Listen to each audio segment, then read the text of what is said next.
Saudari, selamat bertemu kembali pada petang ini melalui ibadah rakaman kita. Bagi saudari yang merayakan Tahun Baru Cina, kita ucapkan selamat Tahun Baru Cina untuk kalian semua. Dan kiranya dalam perayaan ini, walaupun dalam keadaan yang sederhana, tetap diberkati karena Tuhan menyertai dan Tuhan turut hadir di dalam perayaan ini.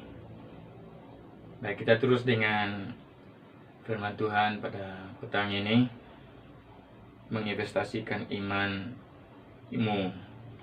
Baik, saudara, kita punya tanggung jawab. Kita diberi tanggung jawab yang besar sebagai umat Tuhan.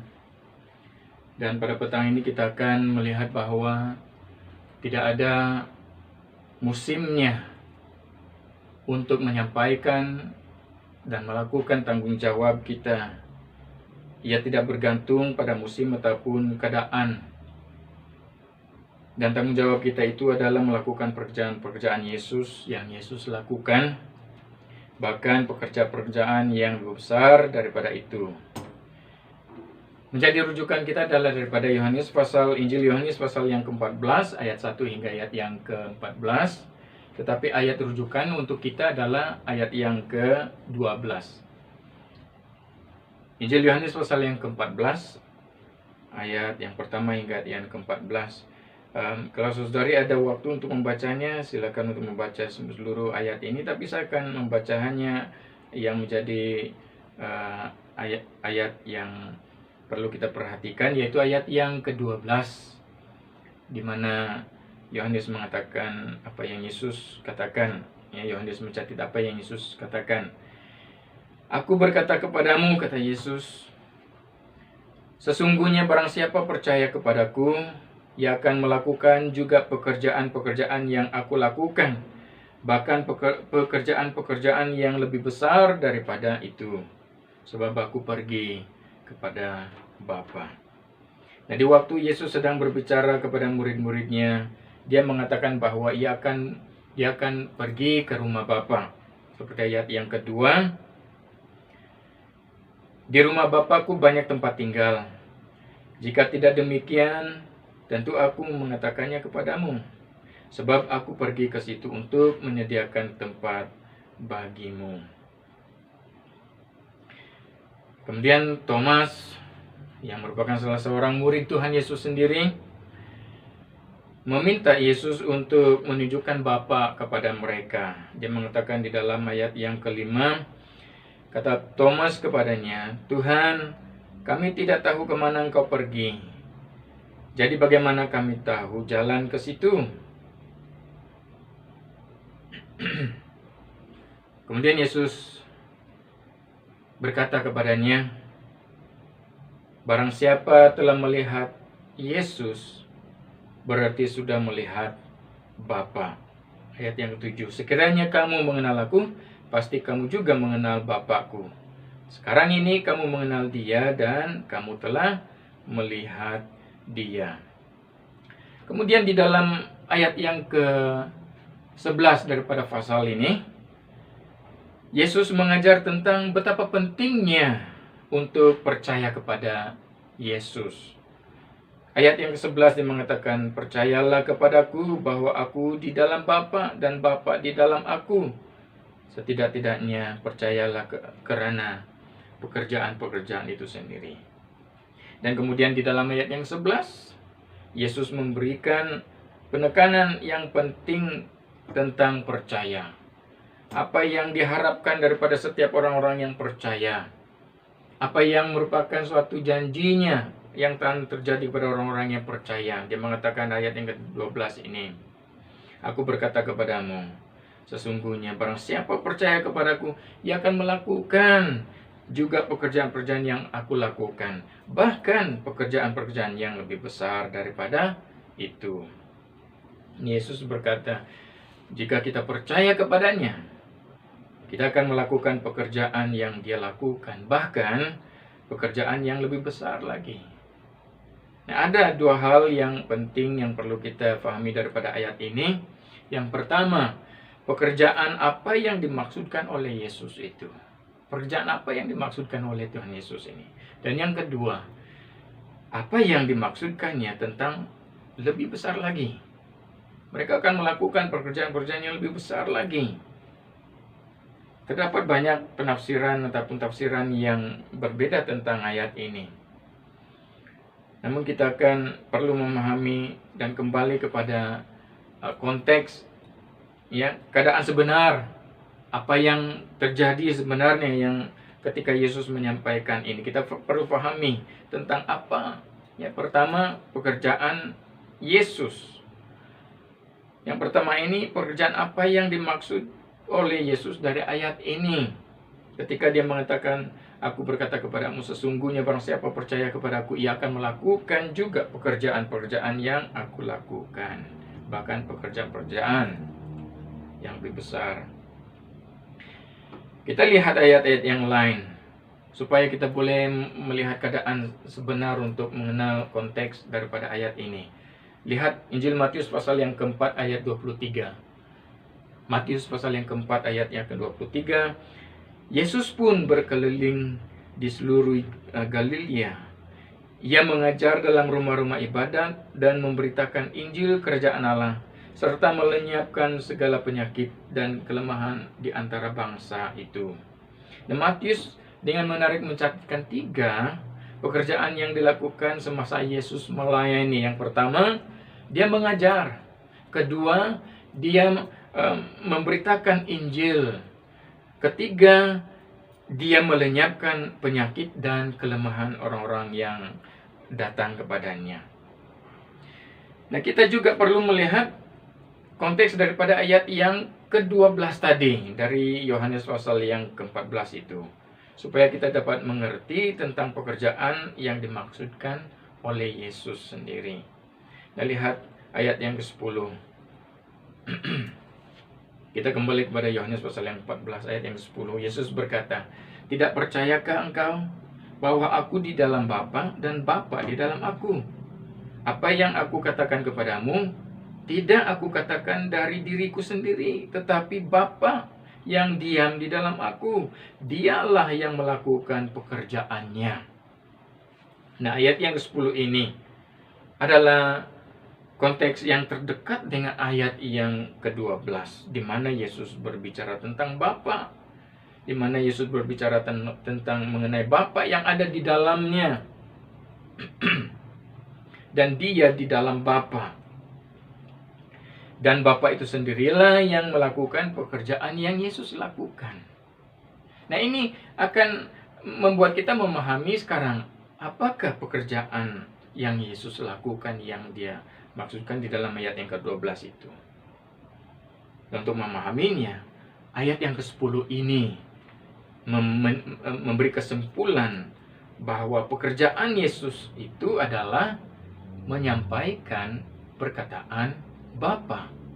Pekerjaan yang Yesus lakukan itu adalah memberitahu orang-orang ramai apa yang Bapa sampaikan kepadanya untuk orang-orang ramai. Jadi pekerjaan yang Yesus maksudkan dalam ayat yang ke-12 itu adalah dia menyampaikan perkataan Allah. Dia menyampaikan firman Tuhan. Dia menyampaikan Injil tentang dia, bahwa dia adalah Mesias. Dia adalah juru selamat itu. Dialah yang dijanjikan, yang telah dinubuatkan untuk datang dan membebaskan manusia daripada belenggu dosa. Yang memberitakan Injil. Ini pekerjaan yang Yesus lakukan. Nah, saudari, keutamaan pekerjaan Yesus bukan untuk melakukan mukjizat, sekalipun itu ada dicatat dalam Injil seperti yang dicatat oleh Matius tadi. Tapi itu bukan keutamaan. Yang keutamaan pekerjaan Yesus bukanlah melakukan mukjizat, bukanlah mengadakan perbuatan-perbuatan ajaib. Sebab apa? Sebab jika ada pun semua mukjizat itu terjadi, sekalipun kesembuhan terjadi, kelepasan terjadi, perbuatan ajaib terjadi, kalau tanpa pemberitaan Injil terlebih dahulu, semuanya itu menjadi sia-sia. Sekalipun semuanya itu terjadi, namun saudara perhatikan ini, semuanya itu selalunya didahului dengan pemberitaan Injil. Semuanya itu terjadi setelah Injil diberitakan. Pembebasan, pelepasan, kemenangan, mukjizat, kesembuhan, hal-hal yang ajaib terjadi setelah pemberitaan Injil. Setelah Yesus menyampaikan perkataan Bapa kepada umatnya, hal-hal yang seperti yang terjadi dicatat oleh Matius itu kemudiannya mengikuti. Nah, ini yang saya maksudkan tadi, tanpa perkataan Bapa ataupun tanpa penginjilan, tanpa pemberitaan Injil, maka mukjizat dan hal-hal yang lain itu tidak ada artinya. Bahkan di dalam ayat yang ke-48 daripada Yohanes 12 ini mengatakan, "Barang siapa menolak aku dan tidak menerima perkataanku, ya sudah ada hakimnya. yaitu firman yang telah kukatakan. Itulah yang akan menjadi hakimnya pada akhir zaman. Sekali lagi, Yesus menegaskan tentang pentingnya untuk mendengar dan menerima perkataannya. Karena kalau tidak, Yesus mengatakan dengan tegas bahwa pekerjaannya itu menjadi ukuran penghakiman pada akhir zaman nanti. Yaitu apakah kita menerima perkataan Bapa melalui Yesus Kristus di dalam kehidupan kita ini ataupun tidak. Apakah kita akan menerima firman-Nya di dalam kehidupan kita ataupun tidak. Apakah kita akan mendengar dan menerima Injil-nya itu dalam kehidupan kita ataupun tidak. Yesus menegaskan bahwa itu pekerjaannya itu akan menjadi ukuran penghakiman pada akhir zaman nanti. Ini karena Yesus menyebut dirinya sebagai perkataan. Yesus menyebut dirinya itu sebagai firman Allah.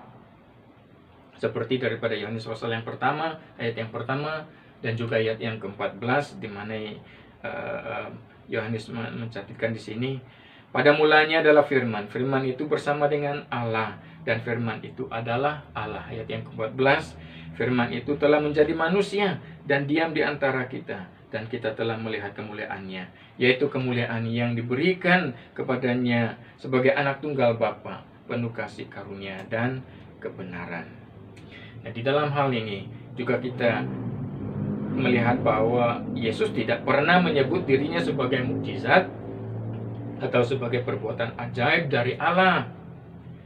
Bahkan kita melihat sejarah umat Israel membuktikan ternyata mukjizat dan perbuatan ajaib tidak cukup untuk membawa mereka mengenal Allah, tidak cukup untuk membawa mereka mengasihi Allah. Kalau bukan dengan menerima Dia yang menyebut dirinya adalah firman Allah itu. Dan kemudian kita lihat bagaimana setelah Yesus menyampaikan kebenaran ini dan terjadi dalam kehidupan murid-murid Tuhan Yesus, orang percaya yang mereka melakukan pekerjaan Yesus sama seperti yang Yesus lakukan, bahkan lebih besar lagi daripada pernah yang Yesus lakukan. Di mana sepertinya contoh Kisah Para Rasul pasal yang kedua ayat yang 41 mengatakan orang-orang yang percaya akan kata-kata Petrus. Nah, kata-kata Petrus ini merujuk kepada ajaran Injil yang disampaikan oleh Petrus. Nah, orang ramai yang percaya akan kata-kata Petrus itu dibaptiskan. Kira-kira 3.000 orang banyaknya. Nah, ingat bahwa kata-kata Petrus ini bukan hanya kata-kata sebiasa, tapi dia menyampaikan Injil. Dia menyampaikan perkataan Allah. Dia melakukan apa yang Yesus lakukan. Dia mengerjakan pekerjaan Yesus. Sekarang dia melakukan itu sekali berdiri dengan ramai orang dan 3.000 orang percaya dan dibaptis. Nah, Yesus telah memperingatkan mereka bahwa setiap orang yang percaya kepadanya akan melakukan pekerjaan-pekerjaan yang dia lakukan. Bahkan lebih besar daripada apa yang pernah yang Yesus lakukan. Yesus telah menggenapi janjinya melalui Roh Kudus yang ada pada orang-orang yang percaya kepadanya seperti Petrus ini dan murid-muridnya yang lain yang meneruskan pekerjaan Yesus, yaitu menyampaikan perkataan Allah, menyampaikan Injil, menyampaikan firman Tuhan. Paulus juga lebih banyak memberi waktunya untuk berkhotbah, mengajar tentang firman Allah, melakukan pekerjaan Yesus itu dalam pelayanannya, memberitakan firman Tuhan. Seperti daripada Kisah Para Rasul pasal yang ke-18 ayat yang 4 dan ke-5. Dan setiap hari Sabat Paulus berbicara dalam rumah ibadat dan berusaha meyakinkan orang-orang Yahudi dan orang-orang Yunani. Dan ketika Silas dan Timotius datang dari Makedonia, Paulus sepenuhnya dapat memberitakan firman, di mana ia memberi kesaksian kepada orang-orang Yahudi bahwa Yesus adalah Mesias. Baik Petrus, baik Paulus, mereka kemudiannya menyampaikan firman Allah, perkataan Allah, Injil Yesus itu kepada orang-orang yang di luar daerah pelayanan Tuhan Yesus waktu dia ada di bumi. Pekerjaan mereka semakin nyata, lebih besar, luas. Nah, pekerjaan yang Yesus maksudkan dalam ayat yang ke-12 tadi itu adalah dia menyampaikan perkataan Allah, dia memberitakan Injil Tuhan, dia mengajar firman Tuhan. Itu yang merupakan ayat yang dimaksudkan dari ayat ini, yang merupakan pekerjaan Tuhan Yesus nih. Yesus memberitakan pekerjaan ataupun perkataan Allah Bapa sendiri. Nah, inilah pekerjaan yang harus kita lakukan di ladang Tuhan pada hari ini, saudari. Yesus mengatakan bahwa ladang Tuhan luas dan sedang menguning. Kepada orang-orang di sekeliling kita, kepada generasi seterusnya, khususnya kepada anak-anak kita punya tanggung jawab untuk menyampaikan perkataan Allah Bapa kita sendiri, seperti yang dilakukan, yang disampaikan, yang merupakan pekerjaan Yesus Tuhan kita.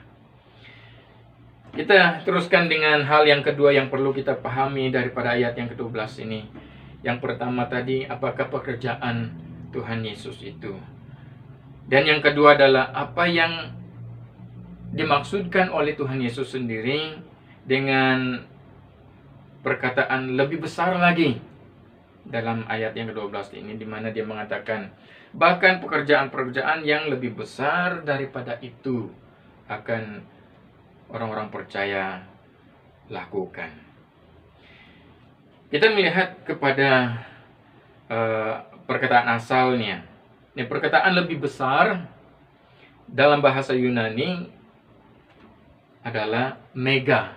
Nah, bahasa Yunani menggunakan kata mega untuk perkataan dalam terjemahan yang ada pada kita pada hari ini, lebih besar itu, yaitu mega. Nah, dari sinilah perkataan bahasa Inggris mega, mega mall, mega church, berarti besar, besar. Tetapi kita tidak semestinya menjadikannya ataupun mengartikannya sebagai lebih hebat ataupun lebih dahsyat. Mega tidak semestinya dimaksudkan lebih hebat ataupun lebih dahsyat. Sebab ada ayat-ayat yang lain yang juga menggunakan perkataan mega ini untuk memaksudkan sesuatu tujuan ayat tersebut. Sepertinya daripada Ibrani pasal yang ke-11 ayat 24, Ibrani 11 ayat 24. Karena iman maka Musa setelah dewasa menolak disebut anak putri Firaun. Nah, ayat ini yang adanya perkataan setelah dewasa, setelah dewasa dalam bahasa Yunaninya juga menggunakan perkataan mega. Juga di dalam Matius 27 ayat 46. Kira-kira jam 3 berserulah Yesus dengan suara nyaring, Eli Eli lama sabachthani. Artinya, Allahku, Allahku, mengapa engkau meninggalkan aku? Nah, kata nyaring dalam ayat ini juga dalam bahasa Yunani adalah mega. Jadi, seperti yang saya katakan tadi, tidak semestinya diartikan mega itu, lebih besar itu, sebagai lebih hebat, lebih dahsyat daripada maksud yang sebenar. Ya, sebab ada ayat-ayat yang lain, perkataan yang lain juga menggunakan bahasa aslinya. Mega merujuk kepada lebih besar.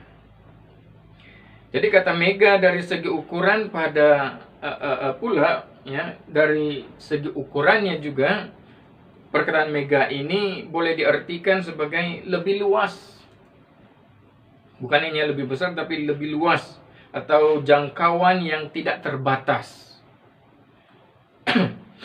Jangkauan yang tidak terbatas. Nah, dengan penjelasan ini, saudari, dari kata aslinya ini, mega ini, maka kita dapat memahami dengan mudah apa yang dimaksudkan oleh Tuhan Yesus dalam ayat yang ke-12 ketika dia mengatakan bahkan pekerjaan-pekerjaan yang lebih besar. Sebab Yesus sebagai manusia hanya melayani di Israel, tetapi para murid-muridnya yang percaya kepadanya dan yang menerima Roh Kudusnya memiliki jangkauan pelayanan yang lebih luas, yang lebih yang tidak terbatas lagi. Pelayanan Yesus hanya ketika dia di bumi itu adalah hanya di Israel. Tapi dia mengatakan bahwa orang-orang yang percaya kepadanya akan melakukan pekerjaannya bahkan lebih besar lagi. Dan sekarang kita melihat bagaimana pekerjaan orang-orang yang percaya kepadanya, murid-murid Tuhan Yesus ini, bukan hanya di Israel, tapi sudah keluar dari Israel sendiri. Pelayanan, jangkauan pelayanan mereka lebih luas dan tidak terbatas lagi. Nah, para murid Tuhan Yesus ini menjangkau seluruh dunia bagi Kristus. Secara fisikal pelayanan Yesus di waktu itu hanyalah di Israel, tetapi setiap orang percaya kepadanya sekarang dapat menjangkau lebih jauh dari yang Yesus kerjakan di Israel. Maka ketika itu Yesus berkata, ia akan melakukan juga pekerjaan-pekerjaan yang aku lakukan, bahkan pekerjaan yang lebih besar daripada itu. Dan sampai kepada kita juga punya tanggung jawab untuk bersama dengan Tuhan, yaitu melakukan pekerjaan-pekerjaannya, bahkan menjangkau yang tidak terbatas pada hari ini. Kita dapat melakukan itu baik secara konteks terdekat kita, bahkan melalui banyak cara, melalui media, melalui rekaman seperti ini. Merupakan salah satu caranya bagaimana orang-orang yang percaya kepada Tuhan itu sekarang dapat melakukan pekerjaan-pekerjaan yang Yesus pernah lakukan, bahkan lebih besar lagi daripada itu. Nah, mungkin saudara-saudari, mungkin ibu bapak berkata, oh, biarkanlah itu menjadi tugas gereja. Siapalah saya? Biarlah itu menjadi tugas orang-orang yang dipanggil Tuhan secara khusus, pemimpin-pemimpin gereja. Karena siapalah saya ini untuk melakukan pekerjaan-pekerjaan Yesus, bahkan melakukan dengan lebih besar lagi pekerjaannya itu. Ya, saudara-saudari, Yesus berkata, barang siapa percaya kepadanya, ia akan melakukan pekerjaan-pekerjaan yang aku lakukan, bahkan pekerjaan-pekerjaan yang lebih besar daripada itu. Suatu galakan untuk kita, saudara, suatu hal yang merupakan janji Tuhan bahwa pelayanan orang-orang percaya tidak terbatas seperti pada waktunya di bumi. Sebab dia naik ke Bapa, pulang kepada Bapa, dan selepas itu dia mengutus Roh Kudusnya, dan Roh Kudus yang diterima oleh orang-orang percaya sekarang ada di dalam setiap orang percaya. Maka setiap orang percaya di mana ia berada, kemana ia pergi, di mana dia sedang memberitakan perkataan Allah, di mana dia sedang mengerjakan pekerjaan yang Yesus lakukan, Tuhan akan menyertainya. Dia tidak akan sendirian. Tuhan turut bersama dengannya. Mungkin itu yang menjadi keraguan buat kita. Apakah Tuhan akan bersama saya? Saya akan orang berdosa. Saya akan adalah punya kelemahan ini dan itu. Saudara, Yesus telah mengatakannya, barang siapa percaya kepadanya, ia akan melakukan juga pekerjaan-pekerjaan yang Yesus lakukan. Tidak terhad kepada beberapa orang saja.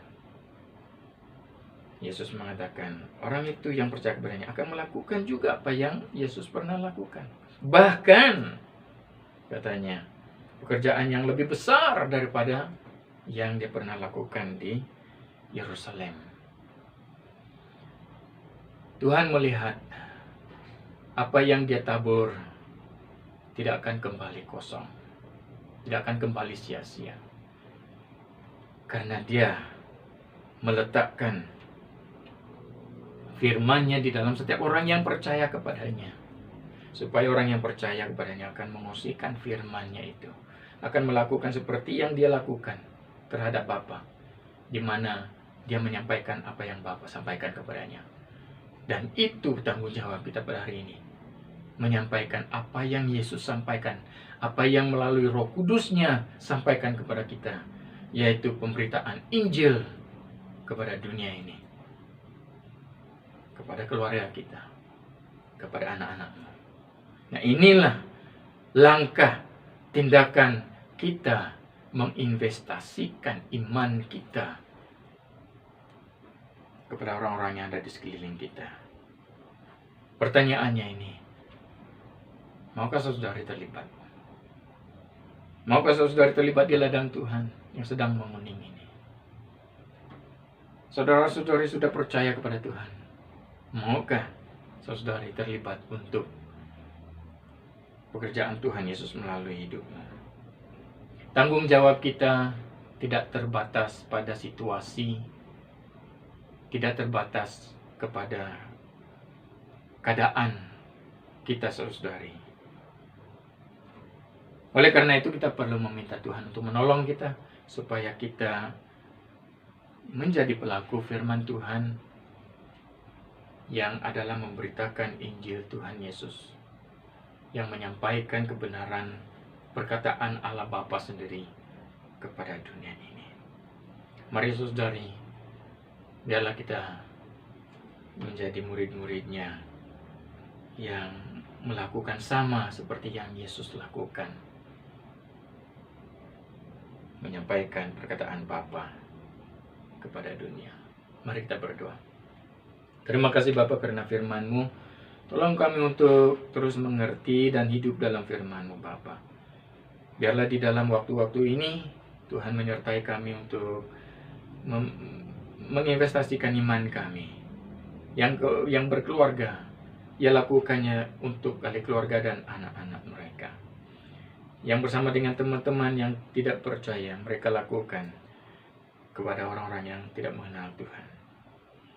Bang, Kau berkati anak-anakmu sekeluar, anak-anak Tuhan dari rumah sepanjang minggu ini Tuhan. Engkau bersama beri perlindungan, bawa mereka keluar masuk dengan keadaan yang selamat. Siang dan malam perlindungan-Mu menyertai daripada sakit penyakit, bahkan daripada virus ini yang tidak akan menjamah setiap anak-anak Tuhan ini. Kami doakan dan kami letakkan kehidupan anak-anak-Mu ini dalam tangan-Mu. Anggota jemaat kami dalam tangan-Mu. Alih-alih keluarga kami ke dalam tangan-Mu Tuhan. Mungkin ada yang kurang sehat di saat ini, Tuhan beri kesembuhan buat mereka. Kami percaya pekerjaan-Mu masih ada pada hari ini. Dengan adanya pemberitaan Injil-Mu, di mana Injil Tuhan diberitakan, di sana ada kesembuhan, di sana ada mukjizat terjadi, di sana ada terjadi perbuatan yang ajaib. Kami percayakan ini. Mari Tuhan Engkau sertai anak-anak-Mu. Berkati anak-anak-Mu keluar masuk dari rumah, ibu bapak yang bekerja, anak-anak yang ke sekolah, bahkan ibu-ibu yang tinggal di rumah untuk urusan keluarga mereka. Tuhan Engkau berkati mereka. Perlindungan daripada Tuhan menyertai setiap anak-anak ini, hingga kami kembali untuk beribadah, apakah itu melalui ibadah rakaman ini ataupun ibadah bersama-sama jemaat pada satu hari nanti. Tuhan, kami serahkan semuanya ke dalam tangan-Mu. Terima kasih Bapa. Mari kita mengangkat tangan kita untuk menerima doa berkat ini. Tuhan memberkati engkau dan melindungi engkau. Tuhan menyinari engkau dengan wajah-Nya dan memberi kasih karunia. Tuhan menghadapkan wajah-Nya kepadamu dan memberi engkau damai sejahtera. Kasih Allah Bapa dan kasih anugerah Yesus Kristus dan persekutuan Roh Kudus menyertai engkau sekarang dan selama-lamanya. Nah, Tuhan yang percaya katakan, amin. Amin. Tuhan memberkati.